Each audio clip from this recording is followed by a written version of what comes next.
Assalamualaikum warahmatullahi wabarakatuh. Kembali lagi sama saya Pak Dika Putra. Di akhir video kemarin, Kak Aulil dan Kak Bintang sudah menceritakan kisah Nabi Musa dan Nabi Harun. Kali ini saya diberi kesempatan untuk menceritakan kisah Nabi Daud. Kisah dimulai dari kaum Bani Israel yang dipimpin oleh Yusha bin Nun. Kepemimpinan Yusha bin Nun itu mereka dapat menguasai di tanah Palestina dan bertempat tinggal di sana. Namun setelah Yusha bin Nun meninggal, mereka terpecah belah. Isi kitab Taurat berani mereka rubah dan ditambah-tambah.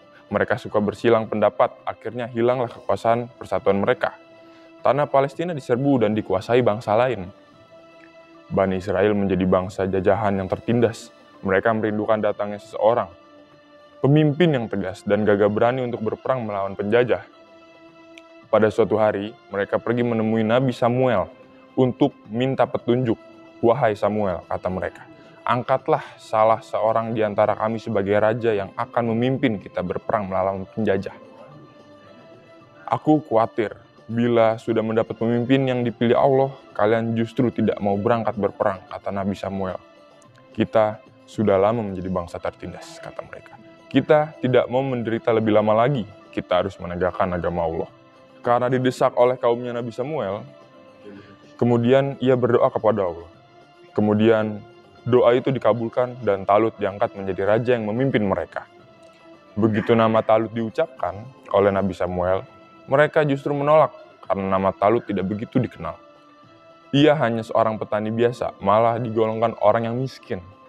Nabi Samuel kemudian menjelaskan bahwa walaupun Talut itu petani biasa, namun ia pandai strategi perang. Tubuhnya kekar dan kuat dan pandai ilmu tata negara. Akhirnya, mereka mau menerima Talut sebagai raja mereka. Talut mengajak orang-orang yang tak punya ikatan rumah tangga dan perdagangan medan perang. Dengan memilih orang-orang terbaiknya itu, mereka dapat memusatkan diri pada pertempuran dan tak dapat dihiraukan lagi urusan rumah tangga dan perdagangan. Salah seorang anak muda ikut dalam barisan Talut adalah seorang remaja yang bernama Daud. Ia diperintah ayahnya untuk menyertai kedua kakaknya yang maju ke medan perang. Daud tidak diperkenankan maju ke garis depan. Ia hanya disuruh melayani kedua kakaknya itu. Tempatnya di garis belakang. Jika kakaknya lapar atau haus, dialah yang melayani dan menyiapkannya. Tentara Talut sebenarnya tidak seberapa banyak. Jauh lebih besar dan lebih banyak tentara Jalut sang penindas. Jalut sendiri adalah seorang panglima yang bertubuh besar seperti raksasa. Setiap orang yang berhadapan dengannya selalu binasa. Tentara Talut gemetar saat melihat keperkasaan musuh-musuhnya itu. Demi melihat tentara ketakutan, Talut berdoa kepada Allah. "Ya Allah, curahkanlah kesabaran atas diri kami dan kokohkan pendirian kami. Dan tolonglah kami terhadap orang-orang kafir." Maka dengan doa itu mereka menyerbu tentara Jalut. Mereka bertempur dengan gagah berani. Tentara Jalut tak mengira lawan yang berjumlah sedikit itu mempunyai keberanian bagaikan singa terluka. Akhirnya Jalut dapat diporak-porandakan dan lari tercerai-berai. Tinggallah Jalut sang panglima dan beberapa pengawalnya yang masih tersisa. Talut dan pengikutnya tak berani berhadapan dengan raksasa itu. Lalu diumumkanlah oleh Talut bahwa siapa yang dapat membunuh Jalut, maka ialah yang diambil sebagai menantu. Tak disangka dan diduga, Daud yang masih berusia remaja tampil ke depan. Minta izin kepada Talut untuk menghadapi Jalut. Mula-mula Talut ragu, mampukah Daud yang masih muda itu mengalahkan Jalut? Namun setelah didesak oleh Daud, ia mengizinkan anak muda itu maju ke medan perang. Dari kejauhan, Talut melihat sepak terjang Daud yang menantang Jalut. Jalut memang sombong. Ia telah berteriak berkali-kali menantang orang-orang Israel untuk berperang tanding. Ia juga mengejek bangsa Israel sebagai bangsa pengecut dan hinaan-hinaan lainnya yang menyakitkan hati. Tiba-tiba, Daud muncul di hadapan Jalut. Jalut tertawa terbahak-bahak melihat anak muda itu menantangnya duel.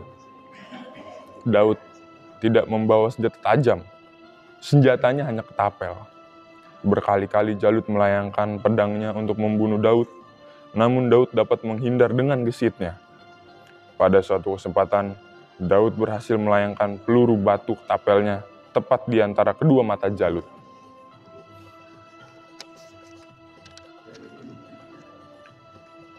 Jalut berteriak keras, roboh dengan dahi pecah dan mati. Dengan demikian menanglah pasukan Talut melawan Jalut. Daud diangkat sebagai menantu Raja Talut, dijodohkan dengan anak Talut yang bernama Mikial. Di samping menantu raja, Daud juga diangkat sebagai penasihatnya. Ia dihormati semua orang, bahkan rakyatnya seolah menghormati Daud daripada Talut. Hal ini membuat Talut iri hati. Ia berusaha mencelakakan Daud ke medan perang yang sulit. Daud ditugaskan membasmi musuh yang jauh lebih kuat dan lebih besar jumlahnya. Namun, Daud justru memenangkan pertempuran itu dan kembali ke istana dengan disambut luapan kegembiraan rakyatnya. Talut makin merasa iri dan sakit hati atas kepopuleran Daud di mata rakyatnya. Ia terus mencoba membunuh dan menyingkirkan Daud dengan berbagai cara, namun selalu menemui kegagalan.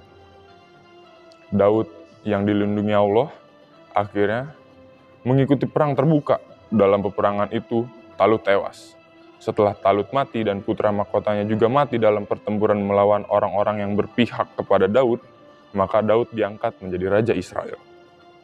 Nabi Daud diistimewakan Allah, yaitu dengan ditundukkannya gunung-gunung supaya bertasbih memuji Allah bersama Nabi Daud pada waktu pagi, siang dan malam. Demikian pula burung-burung yang telah ditundukkan kepada Daud untuk berkumpul memuji Allah bersama Daud. Nabi Daud membagi hari-harinya menjadi 4 bagian. Sehari untuk beribadah, sehari menjadi hakim, sehari untuk memberikan pengajaran, dan sehari lagi untuk kepentingan pribadi. Nabi Daud suka berpuasa. Beliau puasa sehari dan berbuka sehari. Jika sehari puasa, sehari tidak. Para nabi adalah manusia yang menjadi contoh teladan. Jika ia bermasalah, maka Allah memperingatkannya. Demikian pula halnya dengan Nabi Daud. Ia mempunyai istri 99 orang. Memang, pada masa itu tidak ada pembatasan bagi seorang laki-laki untuk memiliki beberapa istri. Terlebih lagi, bagi seorang raja, Nabi Daud ingin menggenapkan jumlah istrinya menjadi 100 orang. Pada suatu hari, datanglah 2 orang lelaki mengadu kepada Nabi Daud. "Hai saudaraku, aku ini mempunyai kambing 99 ekor, sedangkan aku hanya memiliki 1 ekor. Tetapi ia menuntut dan mendesakku agar kambingku yang hanya 1 ekor itu kuserahkan kepadanya, supaya kambingnya genap 100 ekor. Ia membawa berbagai alasan yang tidak bisa kubantah, karena aku tak pandai berdebat. Benarkah ucapan saudaramu itu?" tanya Nabi Daud kepada pria lainnya. "Benar," jawab pria itu. "Jika demikian halnya," kata Daud dengan marah, "maka saudaramu telah berbuat zalim. Aku tidak akan membiarkanmu meneruskan perbuatanmu yang semena-mena itu. Engkau akan mendapat hukuman pukulan pada wajah dan hidungmu."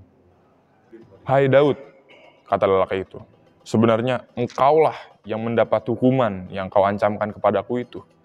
Bukankah engkau yang telah mempunyai 99 istri, tetapi kenapa kau masih menyunting lagi 1 orang gadis yang sudah bertunangan dengan pemuda yang menjadi anggota tentaramu sendiri? Padahal pemuda itu setia dan berbakti kepadamu." Nabi Daud tercengang mendengar ucapan pria yang tegas dan berani itu. Ia berpikir keras, siapakah sesungguhnya kedua pria yang geram itu?